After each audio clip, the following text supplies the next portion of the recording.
चीनमध्ये जो संघर्ष निर्माण झाला त्यामध्ये 20 भारतीय जवान शहीद झालेले आहेत. चीनकडून मात्र अद्याप कुठल्याही संख्येची पुष्टी करण्यात आलेली नाही. मात्र त्यानंतर लष्करी पातळीवरची चर्चा आता परराष्ट्र मंत्र्यांवर आलेली आहे. ही चर्चा झाली आणि त्यानंतर तोडगा काढण्याची तयारी चीनने दर्शवली आहे. मात्र चीनवर विश्वास कसा ठेवायचा, गलवान खोऱ्यामध्ये नेमकं काय घडलं आणि भारत आता चीन संदर्भात कोणती नेमकी भूमिका घेणार, या सगळ्या संदर्भामध्ये आपण चर्चा करणार आहोत. आपल्याबरोबर चर्चेसाठी आहेत भाजपचे प्रवक्ते राम कदम, काँग्रेसचे प्रवक्ते अतुल लोंढे, निवृत्त लष्करी अधिकारी संरक्षण तज्ञ अभय पटवर्धन सर, तसंच आंतरराष्ट्रीय घडामोडींचे अभ्यासक योगेश परळे सर आपल्या सोबत या चर्चेमध्ये सहभागी आहेत. सगळ्या मान्यवरांचं स्वागत. सगळ्यात आधी अभय सर तुमच्याकडे येते मी. इथे आता परराष्ट्र मंत्रालयापर्यंत ही चर्चा आता सुरू झालेली आहे. मात्र चीननं तोडगा काढण्याची तयारी दर्शवली असली तरी चीन पाकिस्तान सारखंच करणार नाही कशावरून. इथे चर्चा सुरू राहतील आणि दुसरीकडे पुन्हा एकदा सीमेवर किंवा गलवान खोऱ्यामध्ये अशाच प्रकारची आगळीक चीन करत राहील. काय वाटतं तुम्हाला?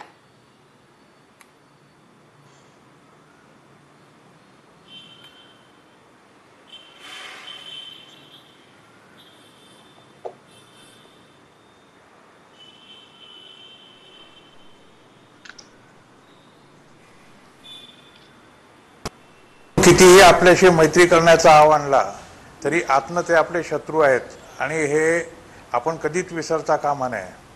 47 ते 62 या काळामध्ये आपण हे विसरलो होतो आणि 62 मध्ये आपल्याला त्याचं फळ भोगावं लागलं.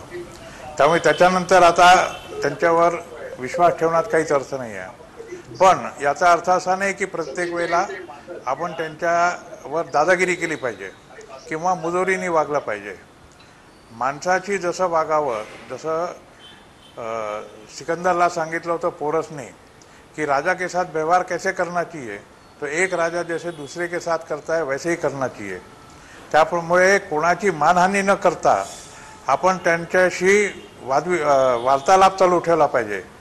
पण यावेळेला जसा थोडंसं आपलं ध्यान हटलं आणि हा हादसा झाला परवाच्या रात्री, तसा परत होणार नाही याची आता आर्मी याच्यानंतर काळजी घेईलच. पण आपल्या इथले जे लोक आहेत, राजनेते आहेत किंवा मीडिया आहे, त्या लोकांनी सुद्धा याला जास्त हवा देऊ नये. राजनेत्यांनी आपल्या दायऱ्यामध्ये राहून बोलावं. नेत्यांनी आंतरराष्ट्रीय संबंधांवर किंवा भारताने काय करायला पाहिजे किंवा पंतप्रधानांनी काय करायला पाहिजे हे सांगण्याच्या ऐवजी आपण देशाच्या मागे कसे उभे आहोत, आमची पार्टी देशाच्या मागे कशी उभी आहे, याच्यावर जर भर दिला तर ते जास्त चांगलं होईल असं माझं मत आहे. जी अतुल लोंढे, ऐकलात तुम्ही?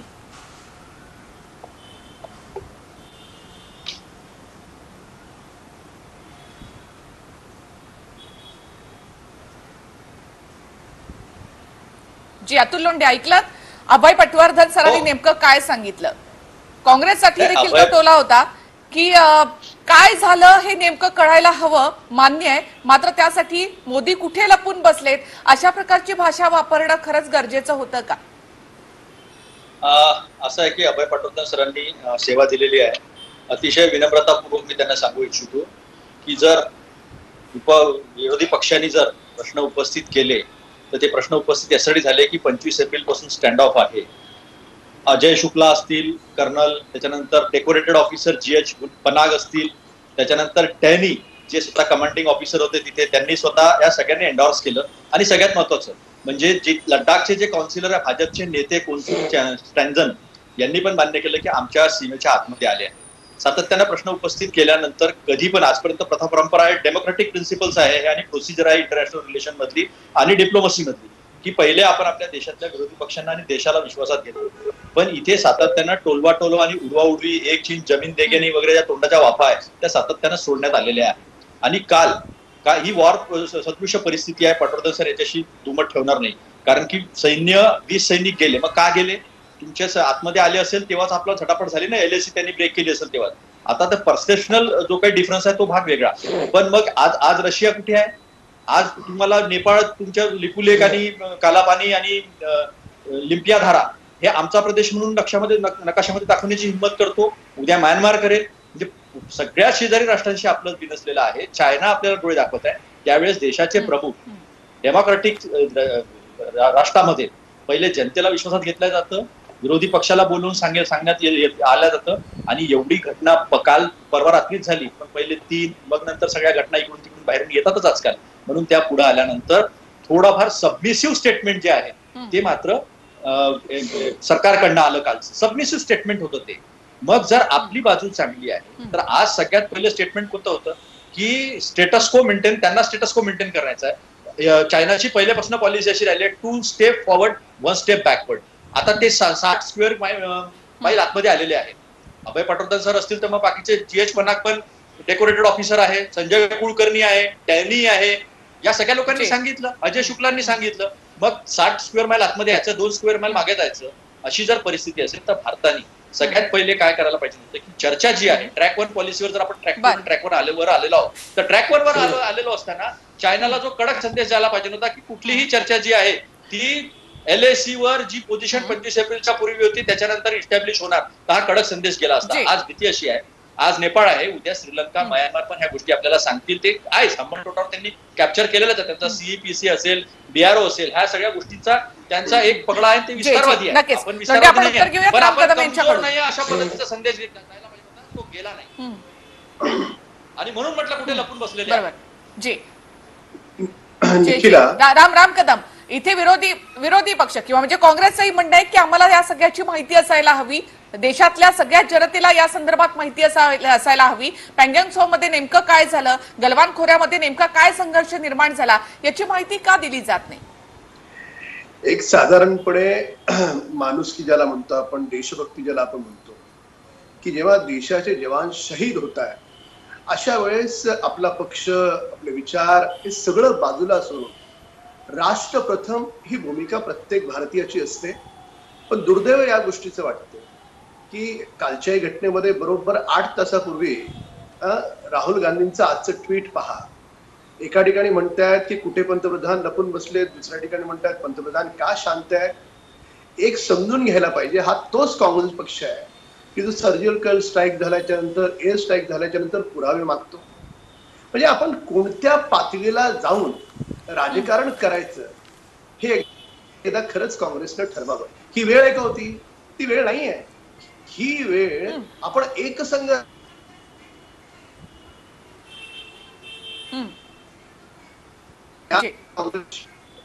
रामकदम, तुझा आवाज येत नाही. मात्र बरोबर आहे की भारत म्हणजे देश म्हणून आपण एकसंध आहोत, सगळे पक्ष एकत्र आहेत, हा संदेश तर जायला हवाच. मात्र कुठेतरी क्लॅरिटी असायला हवी की गेले 1.5 महिना नेमकं सुरू काय आहे गॅलवान व्हॅलीमध्ये, तिथे खोऱ्यामध्ये नेमकं घडलं काय, हे लोकांना कसं कळणार?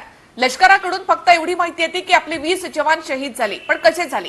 गोळीबार जर तिथे झाला नाही तर नेमका हा संघर्ष निर्माण कसा झाला, नेमके हे 20 जवान शहीद कसे झाले, याची माहिती मिळावी, हा हक्क आहे विरोधी पक्षांचा सुद्धा. अतुल लोंढे बोला.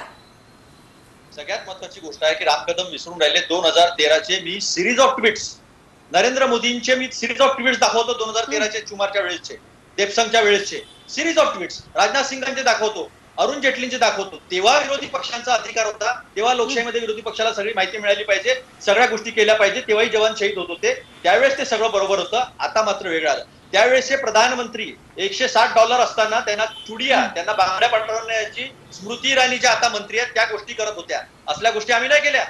गोष्ट डेमोक्रेटिक प्रिन्सिपलच्या लक्षात ठेवा. इंटरनॅशनल रिलेशन मध्ये नॅशनल सिक्युरिटीचा जेव्हा प्रश्न येतो तेव्हा विरोधी पक्षाचा तेवढाच अधिकार आहे जेव्हा जेवढा सरकारी पक्षाचा आहे. आणि देशाच्या जनतेला राष्ट्रप्रमुखाने घरामध्ये जसं काही संकट येतं त्यावेळेस घराच्या प्रमुखाने येऊन भूमिका घ्यावी लागते, तशी भूमिका राष्ट्रप्रमुखांनी घ्यावी लागते.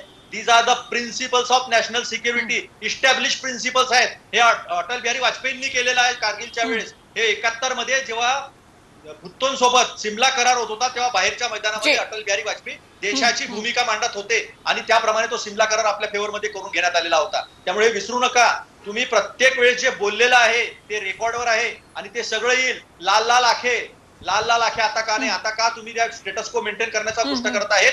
चायना पुढे येऊन गेलेली आहे ती, आणि चायनाने आपला प्रदेश घेतलेला स्ट्रॅटेजिक पोझिशन आहे. अक्साई चीन, सियाचीन, इथून अक्साई चीन मधून जे गलवान येते डरबुक शियोक, ऐकून घ्या, डरबुक शियोक आणि आपला दौलत बेग ओल्डीचा जो एअरपोर्ट आहे ती फार स्ट्रॅटेजिक पोझिशन आहे. त्या स्ट्रॅटेजिक पोझिशनला जर आपण गमावून बसलो तर ही अडचण येईल. आज त्यांनी 2 स्टेप पुढे आलेले आहे आणि 1 स्टेप मागे जाण्याच्या आता गोष्टी करतायत. जे, त्यामुळे नक्कीच. याच्यावर जर कॉम्प्रोमाइज होत नक्कीच असेल लोंढे. तर weak India राम कदम आणि येते weak तुमच्याकडे, primary तुमचा आवाज कधी थोडासा आणि येत आम्ही नाही. कधी मान्य PCR ला फक्त सांगते आणि पुन्हा एकदा तुमच्याकडे येते. मात्र योगेश परळे आपल्या सोबत आहेत, आंतरराष्ट्रीय घडामोडींचे अभ्यासक आहेत. योगेश परळे सर, आंतरराष्ट्रीय स्तरावर याचा काय नेमका कसं पाहिलं जातं या घटनेकडे? रशिया, अमेरिका आपल्याला साथ देतील, काय वाटतं तुम्हाला?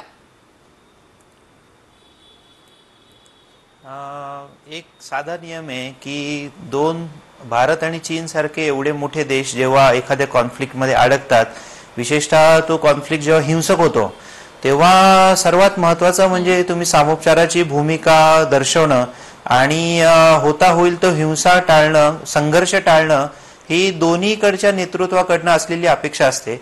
आणि जागतिक स्तरावर अशा स्वरूपाची अपेक्षा निश्चितच आहे की भारत आणि चीन यांनी हा संघर्ष सामोपचाराने मिटवावा.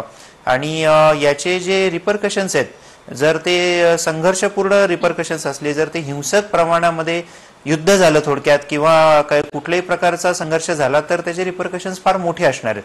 त्याच्यामुळे जागतिक स्तरावरनं हीच अपेक्षा आहे की हा संघर्ष शांततापूर्ण मार्गाने मिटावा.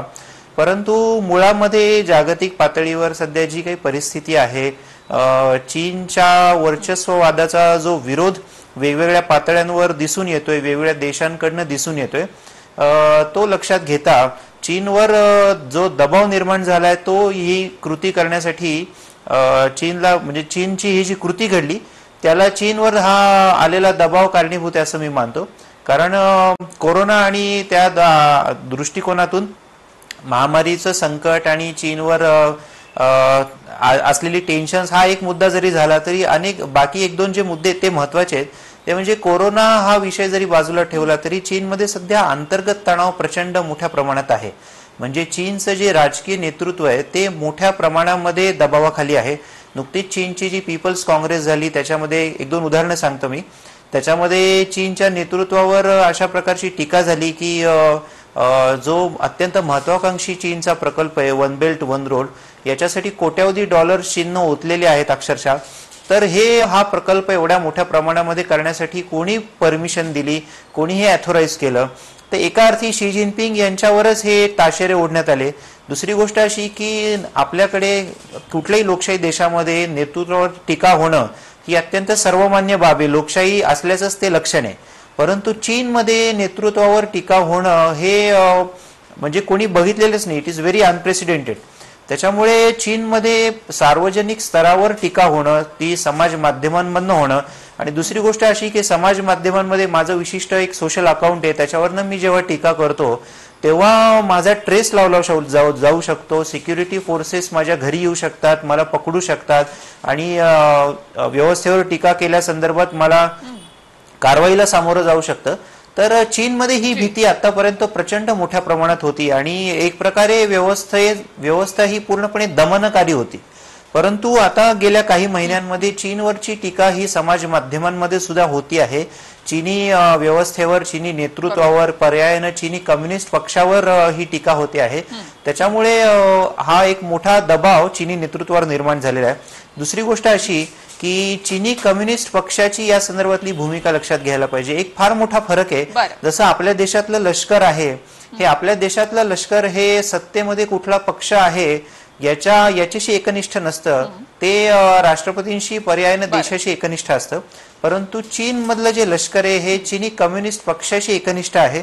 त्याच्यामुळे चीनी कम्युनिस्ट पक्षाला हे गेल्या काही वर्षात हे सातत्याने दिसून आलेलं आहे की प्रचंड प्रमाणामध्ये संशय आणि भीती आहे की ही पीपल्स लिबरेशन आर्मी आपल्या नियंत्रणामध्ये असेल की नसेल.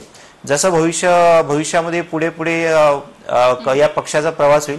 त्याच्यामुळे या सगळ्याच गोष्टीचा विचार करता चीन सीमेवरचं हे आक्रमक पाऊल उचललं असावं.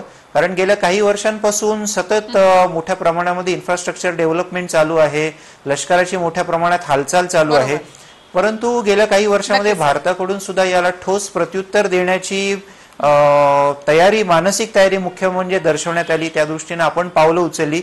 आपल्या बॉर्डर लगतचा जो भाग आहे तोपर्यंत गेली 50-60 वर्ष आपण दगदगू धोरण स्वीकारलं होतं. म्हणजे चीनी लष्कर जर चुकून आतमध्ये आलं तर त्यांना पायाभूत सुविधा मिळू नयेत, पर्यायानं ते अजून आतमध्ये येऊ नयेत. परंतु आता या धोरणाचा त्याग करून आपण आक्रमकपणे आपल्या सीमारेषा लगतचा जो भाग आहे तिथे पायाभूत सुविधा मोठ्या प्रमाणात विकसित करत आहोत. त्याच्यामुळे चीनचा संताप होणं हे स्वाभाविक आहे आणि मग बाकी इतर जागतिक स्तरावरचा आणखी मुद्द्यांसाठी सर मी येते तुमच्याकडे. अर्थात आता 1962 किंवा 67 सारखी भारताची स्थिती नाही, तर भारत आता त्या सक्षम अवस्थेमध्ये आलेला आहे की भारत आता आक्रमक होऊ शकतो. अभय पटवर्धन सर तुमच्याकडे येते यासाठी मी आणि राम कदम तुमच्याकडे. एक छोटासा ब्रेक आपण इथे घेऊयात, लगेच परत येऊया. ब्रेक नंतर आपलं पुन्हा एकदा स्वागत. राम कदम पुन्हा एकदा तुमच्याकडे येते. तुमचा मगाशी आवाज येत नव्हता. मात्र चीन म्हणजे काही पाकिस्तान नाही, मात्र अशा वेळेला एका चीन समोर उभं राहायचं आणि 2 स्टेप आणखी पुढे जायचं, तेवढा आक्रमकपणा ठेवायचा. भारताकडून नेमकी कशा प्रकारची पावलं उचलली जात आहेत? निखिला, मला कल्पना नाही मगाशी पर्यंत माझा आवाज केला, पण मला या ठिकाणी प्रामुख्याने 2 मुद्दे मांडायचे. जेव्हा आपल्या देशातले जवान शहीद होतात तर अशा वेळेस राष्ट्र प्रथम आहे. सगळ्यांनी आपले विचार, आपले पक्ष बाजूला ठेवून देशवासी, भारत मातेचे सगळ्या सुपुत्र या भावनेनं आपण एकत्र आलं पाहिजे. पण दुर्दैव आणि वाईट या गोष्टीचं वाटतं की जेव्हा सर्जिकल स्ट्राईक होतो, एअर स्ट्राईक होतो, तेव्हा काँग्रेस पक्ष पुरावे मागतो. आणि आता देखील 8 तासापूर्वी राहुल गांधींचं जे ट्विट आहे ते ट्विट प्रत्येक देशवासियांना व्यथित करणारं ट्विट आहे. पण ठीक आहे, त्यांच्या पक्षाचे ते विचार असतील. असं वागले नसते तर कदाचित आणखी देशाच्या लोकांना चांगलं वाटलं असतं. हा एक भाग. आणि दुसरा भाग सांगतो की 2014 नंतर हा बदललेला भारत आहे. हा गोळीनं उत्तर देणारा भारत आहे. आणि याच्या अगोदरचे आपण दाखले पाहिलेले आहेत की पाकिस्तानला आपण कशा पद्धतीने धडा शिकवला. कारण भारताची जी प्रतिमा ही माननीय नरेंद्र मोदीजींमुळे भारत आता विश्वव्यापी एक वेगळी भारताची प्रतिमा उंचावलेली आहे. तर त्याच्यामुळे आपण काही चीनचा भाऊ करण्यात अर्थ नाहीये. आपलं सैनिक सक्षम आहे, आपले देशाचे पंतप्रधान सक्षम आहेत, आपला देश म्हणून आपण सक्षम आहोत. आपण सगळे एकत्रितपणे आपण सैन्याच्या बाजूने उभं राहिलं पाहिजे. आता आपले सैनिक बुलेटचं उत्तर बुलेटनं देत आहे, आपण देशवासियांनी बुलेटचं उत्तर आपल्या वॉलेटनी, म्हणजे आपल्या खिशातला जो पैसा आहे तो चायनीज प्रोडक्टवर आपण खर्च करायचा नाही. शहीदांसाठी ती श्रद्धांजली राहील. एक वेगळा मुद्दा आहे की आपण आर्थिक दृष्ट्या चीनची कशी कोंडी करू शकतो, मात्र हे सरकारी पातळीवरच होणं शक्य आहे.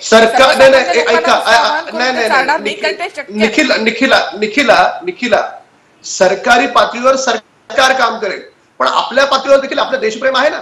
खेळणी का रॉकेट सायन्स लागतं का? काय गरज आहे चायनाची घेण्याची? तर आपण संकल्प केला पाहिजे की आम्ही घेणार नाही. हा प्रत्येक देशवासियांनी संकल्प केला पाहिजे. हा एक भाग.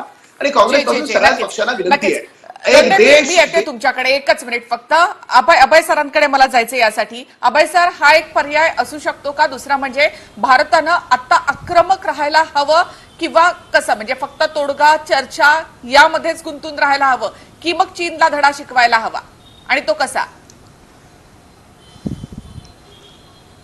निखिला मॅडम, सगळ्यात पहिल्यांदा मी अतुल लोंढे सरांना सांगू इच्छितो. ते आमच्या नागपूरचे आहेत आणि बरेचदा आम्ही दोघंजण TV प्रोग्राम एकत्र असतो.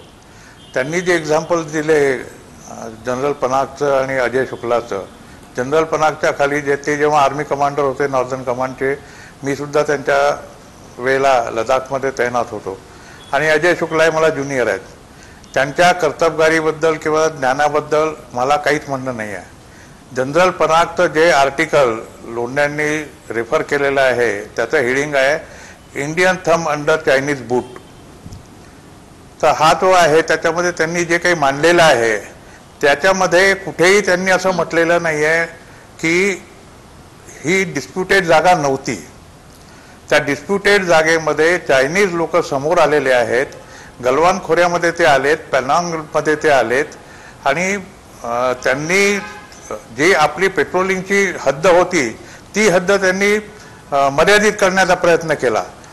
गलवान खोऱ्याच्या महत्तेबद्दल किंवा आपण जे काराकोरम ट्रॅकला त्याच्यानी तिथनं जाऊ शकतो काराकोरम खिंडीमध्ये, त्याचं महत्त्व चीनला माहिती आहे म्हणून चीन तिथे येऊन बसलेला आहे.